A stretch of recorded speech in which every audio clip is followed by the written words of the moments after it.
ഇൻഷാ അല്ലാ, ഇത്ര പെട്ടെന്നോ? നല്ല ആകാംക്ഷയിലാണല്ലോ. ഇന്ന് ഞാൻ നൂഹ് നബി അലൈഹിസ്സലാമിന്റെ കഥ പറഞ്ഞു തരാം. അമീർ, നീ അത് വളരെ ശ്രദ്ധിച്ചു കേൾക്കണം. അതാരാണ് ബാബ? അതാരാണെന്ന് ഈ കഥ കേൾക്കുമ്പോൾ നിനക്ക് മനസ്സിലാകും. ബിസ്മില്ലാഹിർ റഹ്മാനിർ റഹീം.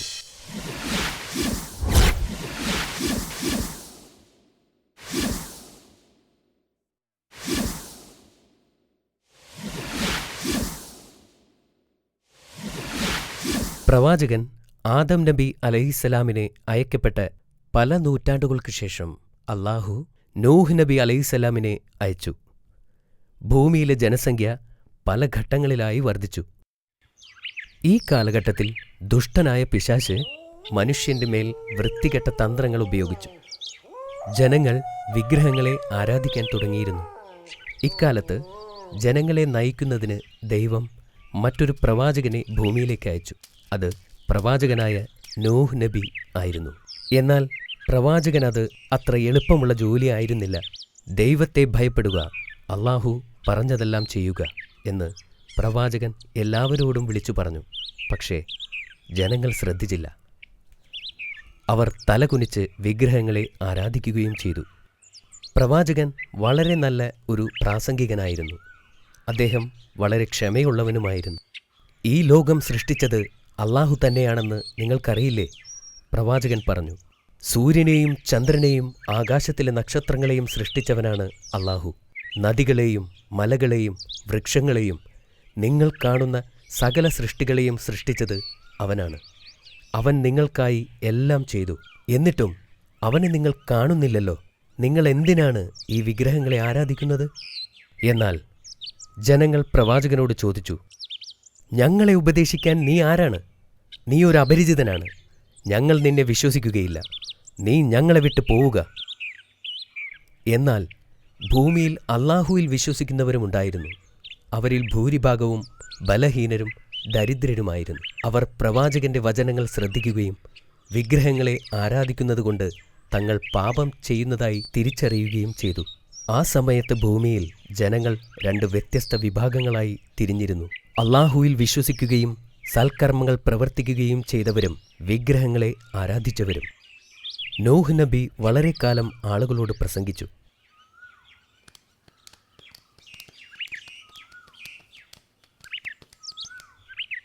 വിഗ്രഹാരാധകർക്ക് പെട്ടെന്ന് തന്നെ പ്രവാചകനെ മടുക്കാൻ തുടങ്ങി. അവർ പറഞ്ഞു, നിങ്ങൾ ഒരുപാട് നാൾ കള്ളം പ്രസംഗിച്ചു. നിങ്ങൾ ഇനിയും നിർത്തിയില്ലെങ്കിൽ നിങ്ങളെ കല്ലെറിയും. പക്ഷേ പ്രവാചകൻ അവരുടെ വാക്കുകൾ അവഗണിച്ചു. നിങ്ങൾ അല്ലാഹുവിൻ്റെ വാക്കുകൾ അനുസരിക്കൂ എന്ന് രാവും പകലും ജനങ്ങളോടായി അദ്ദേഹം അപേക്ഷിച്ചു. അനേക സന്ദർഭങ്ങളിൽ വിഗ്രഹാരാധകർ അദ്ദേഹത്തെ കല്ലെറിഞ്ഞു. അദ്ദേഹത്തിനെ വടികൊണ്ടടിച്ച സംഭവം വരെ ഉണ്ടായി. നീ ഒരു പ്രവാചകനല്ല, വിഗ്രഹാരാധകർ വിളിച്ചു പറഞ്ഞു. നീ വെറും ഒരു സാധാരണ മനുഷ്യൻ മാത്രമാണ്. നിന്നെ കേൾക്കേണ്ട ആവശ്യം ഞങ്ങൾക്കില്ല. പ്രവാചകൻ അവരോട് യാചിച്ചു, വിഗ്രഹങ്ങളെ ആരാധിക്കുന്നതിലൂടെ നിങ്ങൾ വലിയ പാപമാണ് ചെയ്യുന്നത്. എന്നാൽ ജനങ്ങൾ അദ്ദേഹത്തെ വീണ്ടും വീണ്ടും അടിച്ചു. ഞാൻ നിങ്ങളെ ഓർത്ത് ഭയപ്പെടുന്നു. ഒരു ദിവസം അല്ലാഹുവിൻ്റെ ശിക്ഷ നിങ്ങളെ തേടി വരും. പക്ഷെ ജനങ്ങൾ പറഞ്ഞു നടന്നു, അവൻ മണ്ടനാണ്, അവന്റെ വാക്കുകൾ ആരും വിശ്വസിക്കരുത്. ഇതൊന്നും നൂഹ് നബിയെ തന്റെ ദൗത്യത്തിൽ നിന്നും പിന്തിരിപ്പിച്ചില്ല. 950 വർഷക്കാലം അദ്ദേഹം അവരോട് പ്രസംഗിച്ചു. സത്യനിഷേധികൾ അദ്ദേഹത്തെ പരിഹസിച്ചു. നൂഹ് നബി നിരാശനായിരുന്നു. കാരണം 100 കണക്കിന് വർഷങ്ങളായി ആളുകളെ വിളിച്ചിട്ടും വളരെ കുറച്ച് മുസ്ലിങ്ങളെ ഉണ്ടായിരുന്നുള്ളൂ. സത്യനിഷേധികളുടെ എണ്ണം വളരെയധികം വർദ്ധിച്ചു.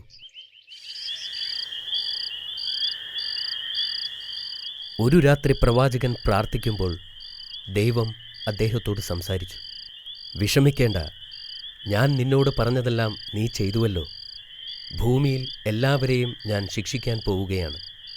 മുസ്ലിങ്ങളും മൃഗങ്ങളും ഒഴികെയുള്ള എല്ലാ മനുഷ്യരും മരിക്കും. ഒന്നാമത്തെ പടിയായി ദൈവം ആ പ്രവാചകനോട് പല വൃക്ഷങ്ങളെയും നട്ടുപിടിപ്പിക്കാനായി കൽപ്പിച്ചു. ഇതിനു പിന്നിലെ കാരണം നൂഹ് നബിക്ക് മനസ്സിലായില്ല. പക്ഷേ അദ്ദേഹം ദൈവത്തോട് അനുസരണയുള്ളവനായിരുന്നു. അദ്ദേഹം മരങ്ങൾ നട്ടുപിടിപ്പിക്കാൻ തുടങ്ങി. നല്ലയാളുകൾ അദ്ദേഹത്തോട് ചോദിക്കുകയും അവനുമായി സംസാരിക്കുകയും ചെയ്തു. 100-ലധികം വർഷം അവർ ഇത് തുടർന്നു. അനേക വർഷങ്ങൾക്ക് ശേഷം വീണ്ടും പ്രവാചകനോട് ദൈവം സംസാരിച്ചു. പ്രവാചകനോട് ഒരു കപ്പൽ പണിത് തുടങ്ങാൻ ആവശ്യപ്പെട്ടു. ഈ ഭൂമിയിലെ ജന്തുജാലങ്ങളെ ഉൾക്കൊള്ളാൻ കഴിയുന്ന ഒരു വലിയ കപ്പലുണ്ടാക്കണം. പ്രവാചകൻ ആശയക്കുഴപ്പത്തിലായി. കപ്പൽ എങ്ങനെ പണിയാൻ കഴിയുമെന്ന കാര്യത്തിൽ അദ്ദേഹത്തിന് സംശയമായി. ഇതിനു മുമ്പ് താൻ ഒരു കപ്പലും നിർമ്മിച്ചിട്ടില്ല. എന്നിട്ടും പ്രവാചകൻ മലക്കുകളുടെ സഹായത്തോടെ കപ്പൽ നിർമ്മിക്കാൻ തുടങ്ങി. ആദ്യം കപ്പൽ നിർമ്മിക്കാൻ അവർ പദ്ധതികൾ നടത്തി. കപ്പലിൻ്റെ കൃത്യമായ വലിപ്പം ആർക്കും അറിവില്ലായിരുന്നു. എന്തായാലും ഒരു വലിയ കപ്പൽ ആകുമെന്ന് അവർക്ക് അറിയാമായിരുന്നു. ഒന്നാമതായി കപ്പൽ കെട്ടിപ്പടുക്കാൻ പ്രവാചകന് ഒരു സ്ഥലം തിരഞ്ഞെടുക്കേണ്ടിയിരുന്നു. അദ്ദേഹം നഗരത്തിൽ നിന്നും ദൂരെയുള്ള ഒരു പർവ്വതത്തെ തിരഞ്ഞെടുത്തു. പ്രവാചകൻ ഉപകരണങ്ങൾ ശേഖരിച്ച് കപ്പൽ നിർമ്മിക്കാൻ പുറപ്പെട്ടു.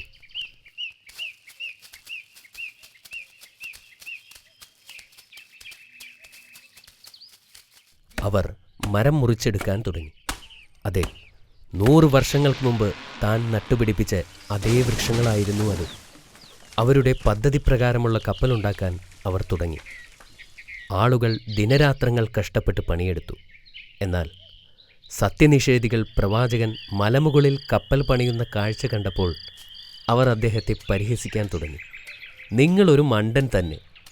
ഇത്രയും വലിയ കപ്പലിൻ്റെ ആവശ്യമെന്താ? ഇതിനി നീറ്റിലിറക്കുന്നതെങ്ങനെ? അതെല്ലാം നിങ്ങൾക്ക് മനസ്സിലാകുന്ന ഒരു ദിവസം വരും, അദ്ദേഹം മറുപടി പറഞ്ഞു. എന്തിനാണ് അദ്ദേഹം കപ്പൽ പണിയുന്നത് എന്ന് ആളുകൾക്ക് മനസ്സിലായില്ല. അദ്ദേഹത്തിന് ബുദ്ധിസ്ഥിരത നഷ്ടപ്പെട്ടു എന്നവർ കരുതി. നൂഹ് നബിയും അദ്ദേഹത്തിൻ്റെ ആളുകളും കഷ്ടപ്പെട്ട് പണിയെടുക്കാൻ തുടങ്ങി. ഒരുപാട് കാലത്തിന് ശേഷം കപ്പലിൻ്റെ നിർമ്മാണം പൂർത്തിയായി. അവർ അള്ളാഹുവിനെ സ്തുതിക്കുകയും കപ്പൽ പൂർത്തിയാക്കാൻ സഹായിച്ചതിന് നന്ദി പറയുകയും ചെയ്തു. വെള്ളപ്പൊക്കത്തിനുള്ള സമയം അടുത്തുകൊണ്ടിരുന്നു.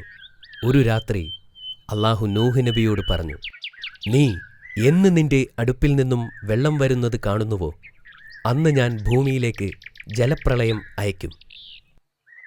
നിനക്കറിയാമോ, നൂഹ് നബി ഉണ്ടാക്കിയ കപ്പലിൽ 3 തട്ടുകളുണ്ടായിരുന്നു. 3 തട്ടുകൾ എന്തിനായിരുന്നു ബാബ?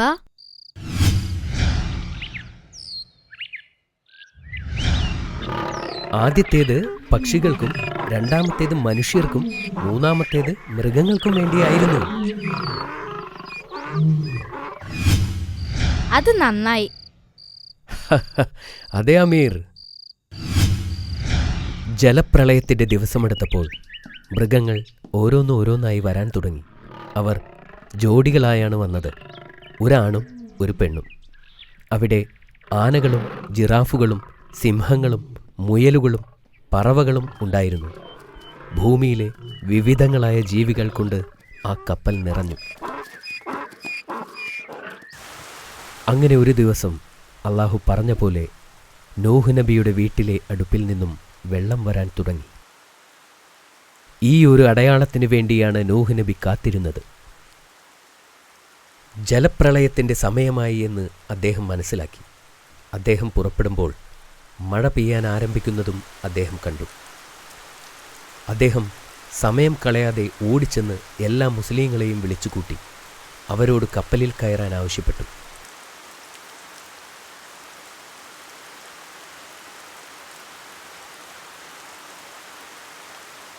അപ്പോഴും അവിശ്വാസികൾക്ക് മനസ്സിലായില്ല എന്താണ് സംഭവിക്കുന്നതെന്ന്. അവർ നൂഹ് നബിയെ വീണ്ടും പരിഹസിച്ചുകൊണ്ടിരുന്നു. ഈ മൃഗങ്ങളെയൊക്കെ കൊണ്ടുപോയി എന്ത് കാണിക്കാനാണ് എന്നവർ ചോദിച്ചു. നൂഹ് നബി ഇതൊന്നും ചെവിക്കൊണ്ടില്ല.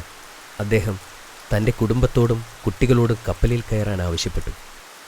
അതിൽ അദ്ദേഹത്തിൻ്റെ ഒരു ഭാര്യയും ആ ഭാര്യയിലുണ്ടായിരുന്ന കുട്ടിയും ഒഴികെ ബാക്കി എല്ലാവരും കയറി.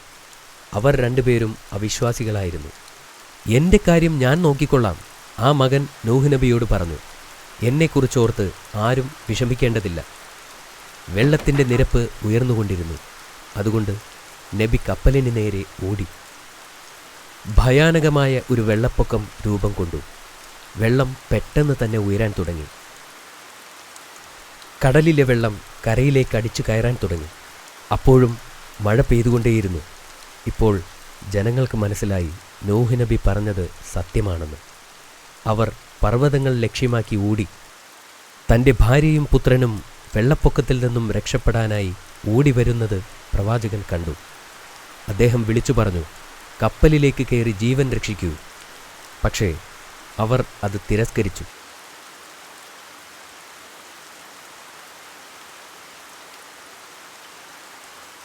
എന്നാൽ മലയേക്കാൾ ഉയരമുള്ള തിരമാല അവരെ വന്നു മറച്ചുകളഞ്ഞു. അവർ ഇരുവരും മുങ്ങി മരിച്ചു.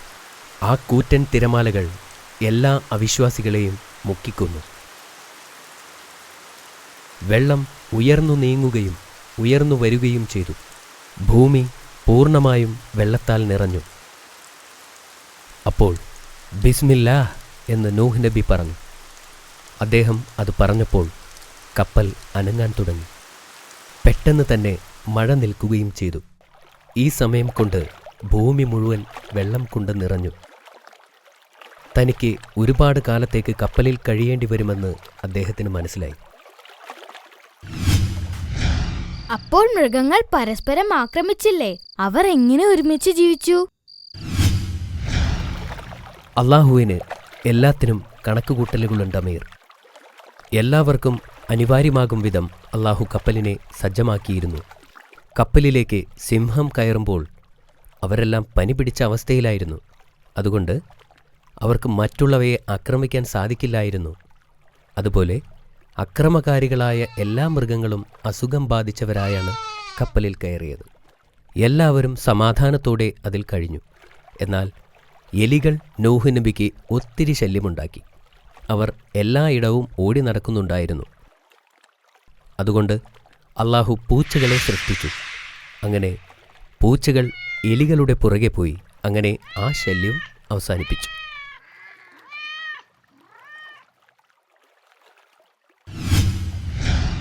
അങ്ങനെ അള്ളാഹു താല ഈ യാത്രയിൽ പ്രവാചകനുണ്ടായിരുന്ന എല്ലാ പ്രശ്നങ്ങൾക്കും പരിഹാരം കണ്ടെത്തിയിരുന്നു. 100 വർഷവും 50 ദിവസവും ഈ യാത്ര തുടർന്നുകൊണ്ടേയിരുന്നു. അവർക്ക് എവിടെയും കരകണ്ടെത്താനായില്ല. അവർ ഒരുപാട് ദിവസം കാത്തിരുന്നു.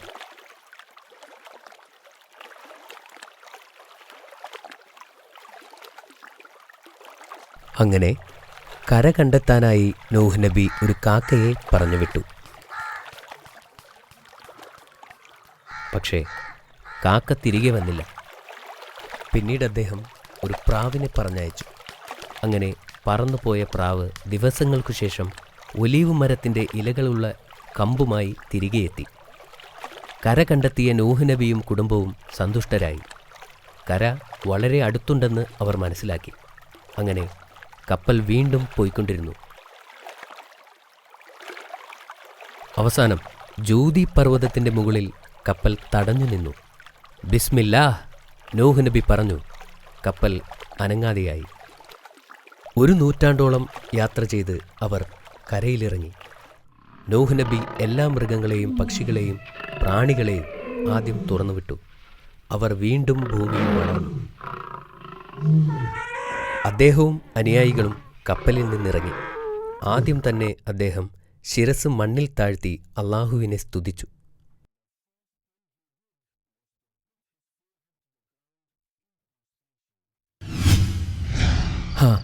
അതിനുശേഷമുള്ള മാനവരാശിയുടെ ആരംഭം ഇവിടെ നിന്നായിരുന്നു. ഇത് വളരെ നല്ല കഥയായിരുന്നു ബാബ. മാഷാ അല്ലാഹ്, നിനക്ക് ഈ കഥ ഇഷ്ടപ്പെട്ടല്ലോ അല്ലേ? എങ്കിൽ നമുക്ക് ചോദ്യത്തിലേക്ക് കടന്നാലോ? നീ തയ്യാറല്ലേ അമീർ? അതെ ബാബ. എങ്കിൽ പറയൂ, അള്ളാഹു സുബ്ഹാനഹു വ തആല നൂഹ് നബിയെ ഭൂമിയിലേക്ക് അയച്ചത് എന്തിനാണ്? അള്ളാഹുവിന്റെ ആശയങ്ങൾ ജനങ്ങളിലേക്ക് എത്തിക്കുവാൻ. അത് ശരിയാണ് അമീർ. എങ്കിൽ ഇത് പറയൂ, എന്തുകൊണ്ടാണ് അദ്ദേഹത്തിന്റെ വാക്കുകൾ ആളുകൾ ചെവിക്കൊള്ളാതിരുന്നത്? നൂഹ് നബി കള്ളം പറയുകയാണെന്നും അദ്ദേഹം അവരിൽ ഒരാളാണെന്നും ഭൂമിയിലെ ജനങ്ങൾ കരുതി. ശരിയല്ലേ? വെരി ഗുഡ് അമീർ. പ്രവാചകന്റെ കുടുംബത്തോടൊപ്പം കപ്പലിൽ കയറിയവർ ആരൊക്കെയായിരുന്നു? നൂഹ് നബിയുടെ കൂടെ എല്ലാ മുസ്ലിങ്ങളും കയറി. കൂടാതെ എല്ലാ പക്ഷികളിൽ നിന്നും മൃഗങ്ങളിൽ നിന്നും പ്രാണികളിൽ നിന്നും ഒരു ജോഡി കൂടി കയറി. Correct answer. അപ്പോൾ അവസാനത്തെ ചോദ്യത്തിലേക്ക് കടക്കാം. കപ്പൽ അവസാനമായി എത്തിച്ചേർന്ന പർവ്വതത്തിന്റെ പേരെന്താണെന്ന് പറയൂ. അത് ജ്യോതിമലയല്ലേ ബാബ?